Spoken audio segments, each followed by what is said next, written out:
ભારતના 80મા સ્વતંત્રતા દિવસ નિમિત્તે વડોદરાના અટલાદરા સ્થિત શ્રી સ્વામિનારાયણ મંદિર ખાતે દેશભક્તિનો અનોખો માહોલ જોવા મળ્યો છે।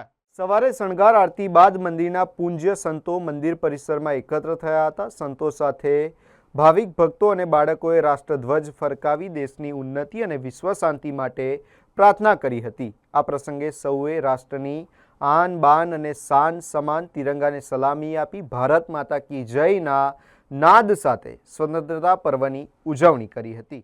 જય સ્વામિનારાયણ। આજે આપણા ભારત વર્ષનો 80મો સ્વાતંત્ર્ય દિન છે। તે નિમિત્તે આજે વહેલી સવારે અટલાદરા BAPS સ્વામિનારાયણ મંદિરમાં સંતોએ આરતીની અંદર પ્રભુ ભક્તિ અર્પણ કર્યા બાદ આજે રાષ્ટ્રભક્તિ અર્પણ કરવા માટે 50થી વધારે સંતો અને બહુ જ મોટી માત્રાની અંદર યુવકો, બાળકો અને હરિભક્તો અહીંયા ઉપસ્થિત થયા છે।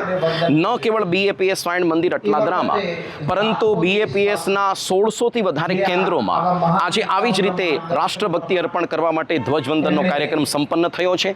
પરમ પૂજ્ય મહંત સ્વામી મહારાજની હાજરીમાં અમદાવાદમાં પણ આવો સુંદર કાર્યક્રમ થયો। આપણે જાણીએ છીએ કે આપણે જે ભારત વર્ષની અંદર જન્મ પ્રાપ્ત થયો કેટલો દુર્લભ છે અને કેટલા ભાગ્યશાળી છીએ, કારણ કે સનાતન ભારતીય વૈદિક સંસ્કૃતિ દુનિયાની સૌથી પ્રાચીન, સૌથી પ્રમાણભૂત અને સૌથી શક્તિશાળી આપણી આ સંસ્કૃતિ છે। આ સંસ્કૃતિના આધાર સ્તંભ છે શાસ્ત્રો, સંતો અને મંદિરો।